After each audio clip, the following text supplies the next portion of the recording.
in commemoration of the World Teachers' Day. World Teachers' Day is celebrated on October 5th of every year to appreciate teachers. Ikehini said many state governors owe primary school teachers and secondary schools months of salary arrears. He, however, commended state governors who had been committed to paying teachers' salary as and when due. On the new salary scale for teachers, the Secretary General said the union had and the federal government were still working towards its implementation. He said the new teachers' retirement age from 60 to 65 years and 35 to 40 years of service had attained 90% implementation. Meanwhile, the Kwara State government has declared today a work-free day for teachers in all primary and secondary schools in the state.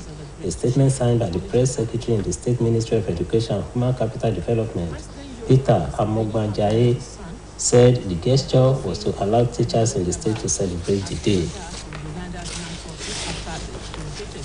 President Muhammadu Buhari has met behind closed doors with the leadership of the House of Representatives over the ongoing strike by the Academic Staff Union of Universities.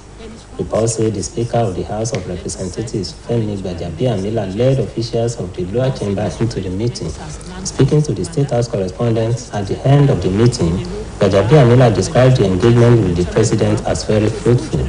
He disclosed that the President had pledged to look into the House's recommendations aimed at resolving the ongoing strike embarked upon by the university lecturers over 8 months ago.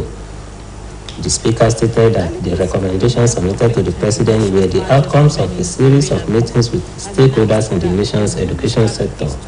According to Gbajabiamila, the President has agreed to go through the report and asked for some days to digest it, after which he will make a final decision.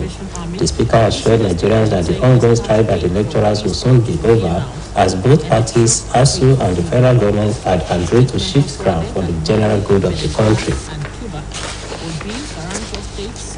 Meanwhile, the chairman of the Independent Corrupt Practices and Other Related Offences Commission, Professor Bolaji Owasanwi, has described corruption in the education sector as stealing the future of the country. Owasanwi stated this in Abuja at the annual ceremony of the 4th National Summit on Diminishing Corruption in the Public Sector with the theme, Corruption and the Education Sector. The event was organized by the ICPC in collaboration with the Office of the Secretary to the Government of the Federation and the Joint Admissions and Matriculation Board. The ICPC board said that the commission was in collaboration with the National Universities Commission, National Board for Technical Education, and Joint Admission and Matriculation Board to prevent corruption in the education sector. Owasanwi stated that the corruption in education manifests in different ways, such as the recruitment of unqualified or unfit persons to teach at primary, secondary, or tertiary levels. He said admission racketeering, examination malpractice, diversion of revenue for and within the sector, operation of illegal academic institutions, especially at the tertiary level, abuse of power and procurement roles by management were things of concern. He explained that the response to the recent epidemic of sexual harassment in the education sector has led to the creation of a special team for investigation and prosecution of sexual harassment in secondary and tertiary institutions. According to him, the Commission, in collaboration with the Budget Office and stakeholders, met with some MDAs on the recurring surpluses in their payroll to determine proactive measures to improve the budget process. He maintained that ICPC reviewed the special funds meant to improve education deliveries, such as UBEC and TED Fund, revealed continued abuses and breach of procurement standards and compromise of statutory mandates. He added that the system study and review on SUBEB in 6 states for 2019-2020 revealed that the intention of UBE law to support states to improve basic education was frustrated by a lack of commitment by state governments in not providing matching grants, among other defaults. In the meantime, the chairman of the Independent National Electoral Commission, Professor Mahmoud Yakubu, has said that the commission will consolidate on the success of the governorship elections held in Osun and Ekiti State in the delivery of election materials. He spoke during an expert review meeting on election logistics for the 2023 general election organized by Action Aid Nigeria and the Ford Foundation in Lagos. He also assured that the Commission will improve on its processes and procedures to give Nigerians a pleasant experience at the forthcoming polls. According to him, in 2018, the Commission organized a similar meeting for critical stakeholders ahead of the 2019 general elections. He said the focus of the meeting was to review the perennial challenges associated with electoral logistics and how to address them, adding that the Commission was improved on the delivery of logistics in particular and the election administration in general.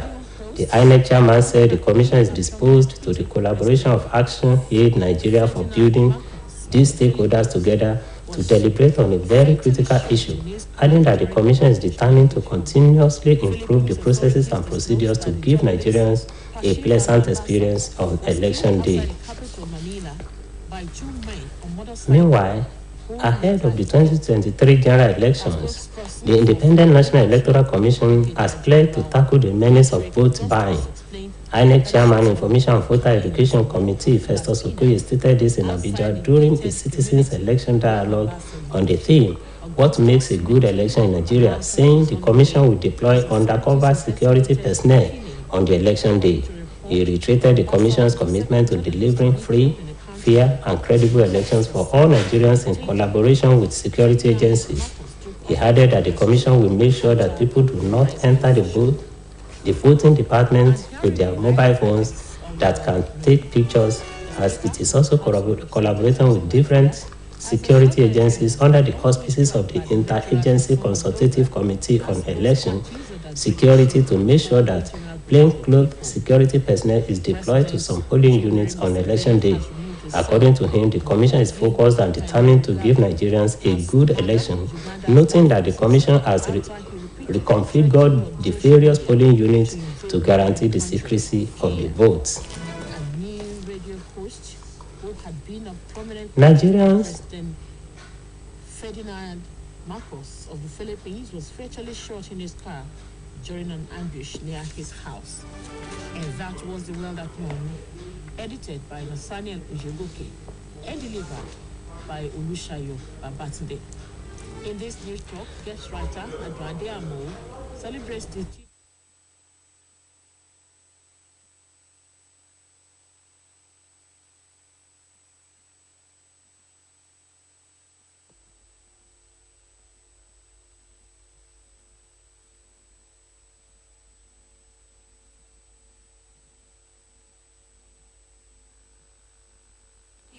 sincere apology for the it was due to power surge. Meanwhile, Nigerians have called on the National Assembly to put in place proper legal framework for the establishment of state police to curb the insecurity situation in the country. Those who spoke in separate interviews with OSBC News maintained that proper legislation will help in eliminating the fears of the force being hijacked by the state governors. Our reporter, Oluchi Amuda, completes the story.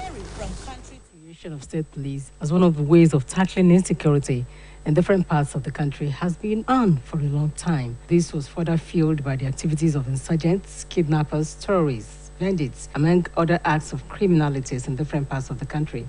The proponents of state police have consistently argued that since the state governors are presumed under the law to be the chief security officers of their states, they should be able to have a measure of control over how the security operatives, most especially the police, work. They maintain that the issue of security must be treated in a local way, and personnel with great knowledge about the environment to police it in a better way than a stranger. However, those who are against the creation of state police have also argued that it could be subjected to abuse by the state governors and be converted to instrument of oppression. The delay in the establishment of state police has led different regions of the country to set up regional security outfits, such as Amotekun Corps in the southwest and Ebubiago in the east, among others. Speaking with OSBC News on this development, legal practitioners, including Mr. Moses Obadita and Mr. Bukola Onifade, noted that what is really needed is for the National Assembly to put in place proper legal framework that will enable the police function effectively and independently. This, they noted, we help allay the fears of possible abuse of state police by sitting governors. We are long overdue for it. But what we should do is that if we are going to have a state police, who will fund it? Is it the state that does not have enough money to pay salary of the civil servant, or the federal government So these are some of the things that are going to be a challenge, but definitely in the next 1 or 2 years, state police will become a reality. If we have a state police, people are afraid of them being used for political gain, for the political intimidation, harassment, oppression. But if we can orientate our people and let them know the basis upon which they are being established or formed, I think it will go a long way. They commended the efforts. Promoting human rights.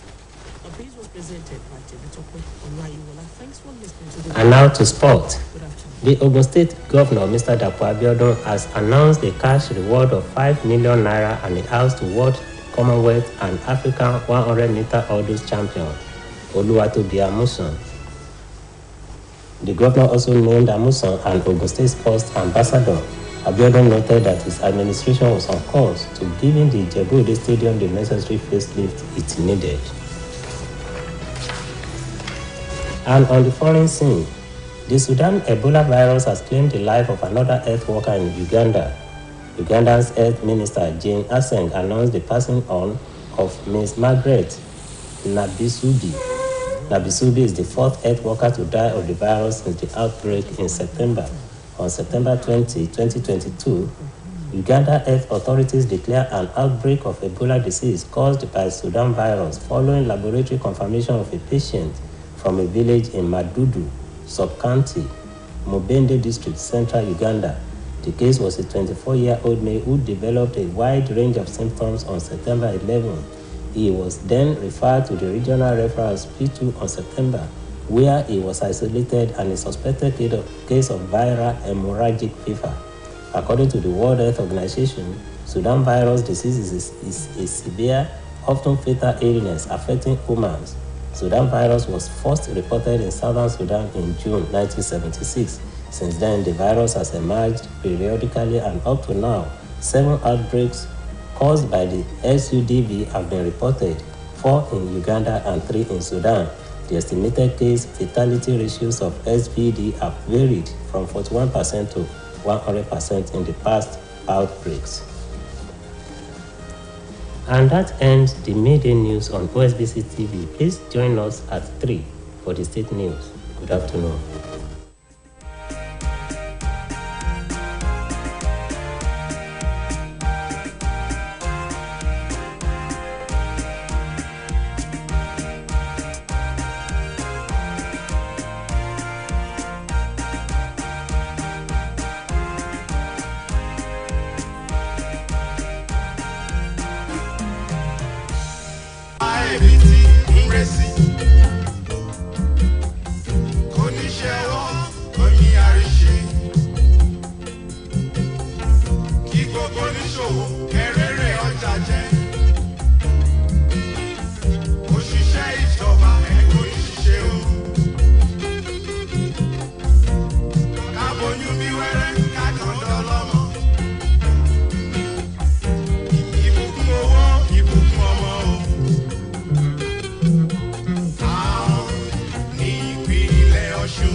Ẹ̀kásán ìròyìn ọjọ́ kan rí Kamil Abdulrahim lóníròyìn yín.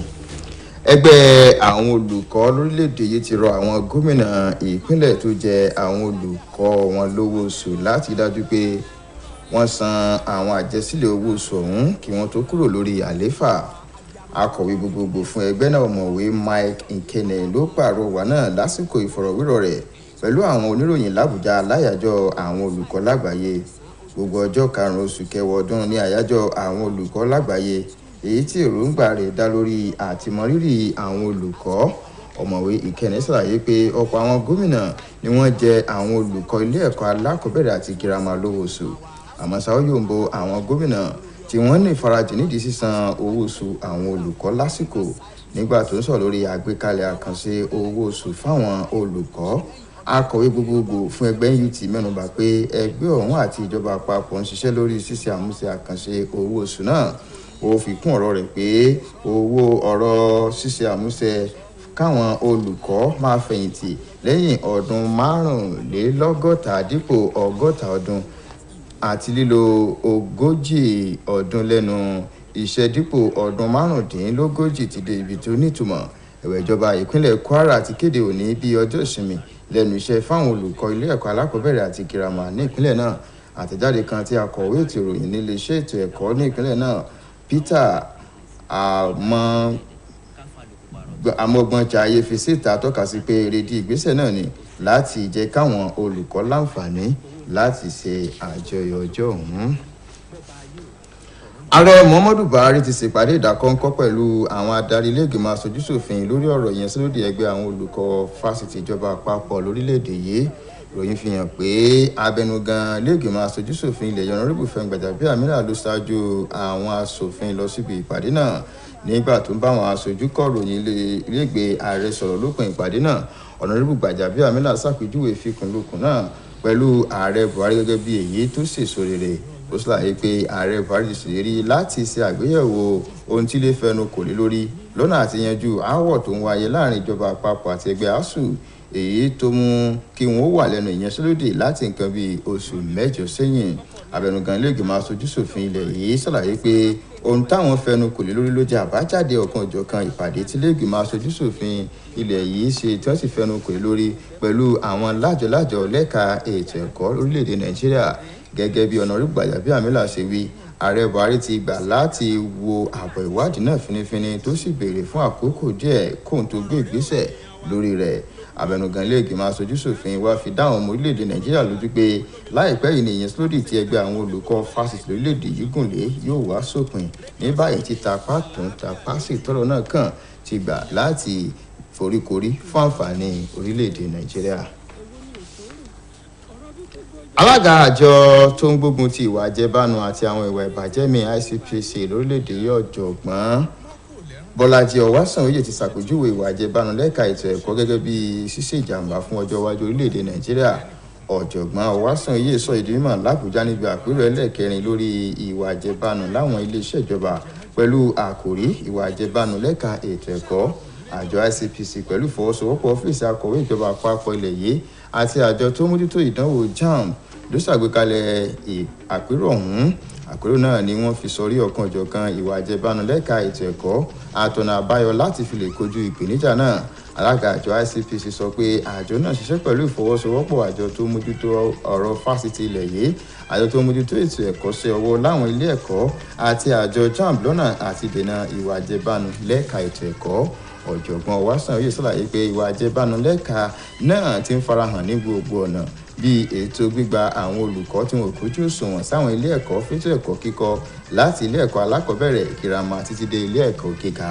Ó ṣàlàyé pé lílo ọgbọ́n àlùmọ̀kọ́rọ́yìn fún ìgbaniwọlé sáwọn ilé ẹ̀kọ́, ṣíṣe mọ̀gbọ̀mọ́gbó nínú ìdánwò àti ṣíṣẹ́rí owó tí wọ́n ń pa wọlé lábẹ́lé gba ibòmíì lọ àti àwọn iṣẹ́ tí kò bófin mu pàápàá jùlọ láwọn ilé ẹ̀kọ́ gíga àti àṣìlò agbára lórí ríra nǹkan àlò láwọn iléeṣẹ́ ìjọba látọwọ́ àwọn ìgbìmọ̀ aláṣẹ ti di èyí tó ń kọni lóminú. Ó ṣàlàyé pé èyí tó tún burú jùlọ ni ìfipábánilòpọ̀ tó ń wáyé láàrin àwọn olùkọ́ àti àwọn akẹ́kọ̀ọ́, èyí tó yọrí sí ìdásílẹ̀ ikọ̀ olùwádìí tí yóò máa fìyà jẹ gbogbo àwọn tí wọ́n bá ti lọ́wọ́ nínú nínáwọ́ ìfẹ́ àbádì sáwọn akẹ́kọ̀ọ́ láti ilé ẹ̀kọ́ alákọ̀ọ́bẹ̀rẹ̀ títí dé ilé ẹ̀kọ́ gíga.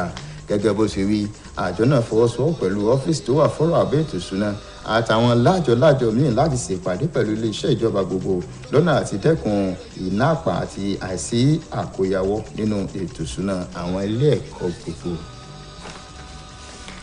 Alága àjọ elétò ìdìbò lórílẹ̀‐èdè yìí INEC ọ̀jọ̀gbọ́n Mahmood Yakubu ti sọ di mímọ̀ pé àjọ òun yóò mọ́lé àwọn àṣeyọrí tó ṣe lásìkò ìdìbò gómìnà ìpínlẹ̀ Ọ̀ṣun àti tèkìtì. Ó ṣàlàyé yìí níbi ìpàdé kan tó dá lórí ṣíṣe àgbéyẹ̀wò àwọn ohun èlò ìdìbò nígbàradì fún ètò ìdìbò gbogbo ọdún tó ń bọ̀, èyí tí àjọ kan tí kìí ṣe tìjọba gbé kalẹ̀ ní ìpínlẹ̀ Èkó. bákan náà ló sọ ìdánilójú pé àjọ òun yóò jáwé sóbì àwọn àgbékalẹ̀ rẹ̀ lọ́nà táwọn èèyàn orílẹ̀-èdè yìí yóò fi túbọ̀ nígbẹ̀kẹ̀lé nínú àjọ náà lásìkò ìdìbò tó ń bọ̀. Gẹ́gẹ́ bó ṣe wí lọ́dún 2018 àjọ INEC ṣàgbékalẹ̀ irú ìpàdé yìí kan náà fáwọn tọ́rọ̀ kàn ṣáájú ètò ìdìbò gbogbogbò ọdún 2019. Ó mẹ́nubà pé èrèdí àgbékalẹ̀ ìpàdé náà ni láti ṣàgbéyẹ̀wò àwọn ìpèníjà tó máa ń wáyé lásìkò pínpín ohun èlò ìdìbò lọ́nà àti wójútùú sáwọn ìpèníjà ọ̀hún. Alága àjọ INEC náà ní àjọ ọ̀hún nífẹ̀ẹ́ sí àjọṣepọ̀ pẹ̀lú àjọ kan tórúkọ rẹ̀ ń jẹ́ Action Aid Nigeria láti ṣàkójọ àwọn tọ́rọ̀ kàn lọ́nà àti jíròrò lórí ohun tó ṣe kókó tó yẹ kétò ìdìbò ọdún tó ń bọ̀ kó fi kẹsẹ̀ járe. Ṣáájú ètò ìdìbò gbogbogbò ọdún tó ń bọ̀ àjọ elétò ìdìbò ilẹ̀ yìí ṣèlérí láti wàgbó dẹ́kun fún ìwà títà àti ríra ìbò.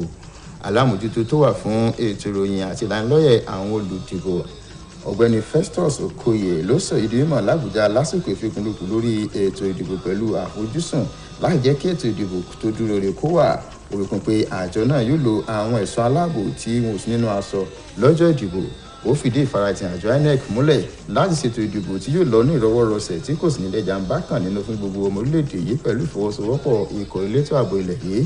Ó wí pé àjọ náà yóò rí àwọn olùdìbò tí ó fi kún pé àjọ náà yóò rí àwọn olùdìbò tí wọ́n yóò rí àwọn olùdìbò tí ẹ pé ó fi kún pé àjọ náà yóò rí àwọn ẹ̀ṣọ́ aláàbò tí wọ́n wà ní dòǹdó láti rí wípé wọ́n mú gbogbo àwọn tí wọ́n bá mú ẹ̀rọ ìbánisọ̀rọ̀ wọ ibi tí wọ́n ti dìbò lọ́nà àti má sì jẹ́ kí wọ́n fi ya ìdìbò tí wọ́n bá dé pẹ̀lú ìfọwọ́sowọ́pọ̀ àwọn ikọ̀ elétò ààbò yòókù lábẹ́ ìgbìmọ̀ tó wà fún ètò ààbò lórí ọ̀rọ̀ ìdìbò lọ́nà àti dájú pé àwọn ikọ̀ elétò ààbò kan wà láwọn ibùdó táwọn olùdìbò wà tí wọ́n sì ní fura sí lọ́jọ́ ìdìbò.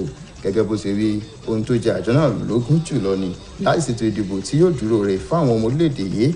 Bẹ́ẹ̀ ló tún fi kún pé àjọ náà ti ṣàgbékalẹ̀ ìtàkùn ayélujára sáwọn ibùdó ìdìbò káàkiri láti lè jẹ́ kí ààbò kó wà lásìkò ètò ìdìbò.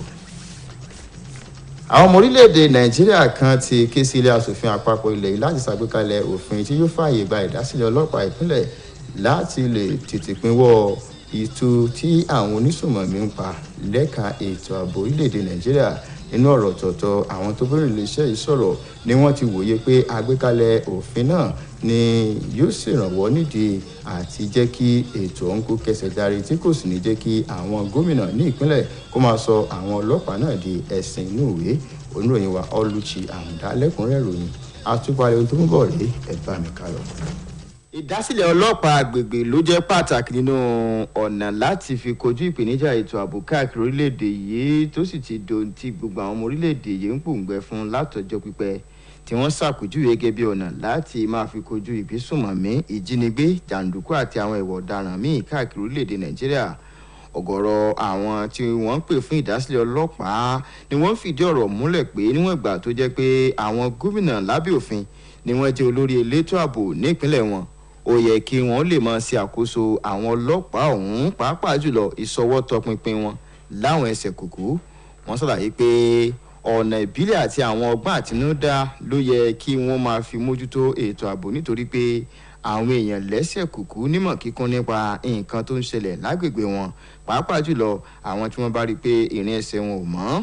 Nínú èrò àwọn tí wọ́n tako àgbékalẹ̀ ọlọ́pàá ìpínlẹ̀ ni wọ́n ti ní ìdásílẹ̀ ọlọ́pàá ìpínlẹ̀ yóò yọrí sí báwọn gómìnà yóò sì máa lò wọ́n láti máa fi dúnkùkù lajà mọ́ ẹni tó bá ń ṣe tako ohun tí wọ́n ń fẹ́ tàbí láti máa fi yan àwọn aráàlú jẹ. Bí ìgbésẹ̀ ìdásílẹ̀ àwọn ọlọ́pàá ṣe ń lọ́nlẹ̀ yìí ló ti yọrí sí báwọn ẹkùn kọ̀ọ̀kan ṣe ń ṣe ìdásílẹ̀ ikọ̀ elétò ààbò lẹ́kùn kó wa wọn bí ikọ̀ elétò ààbò àmọ̀tẹ́kùn lẹ́kùn ìwọ̀ oòrùn gúúsù ilẹ̀ yìí, ebùbè àgù lápá àríwá àti àwọn agbègbè míì.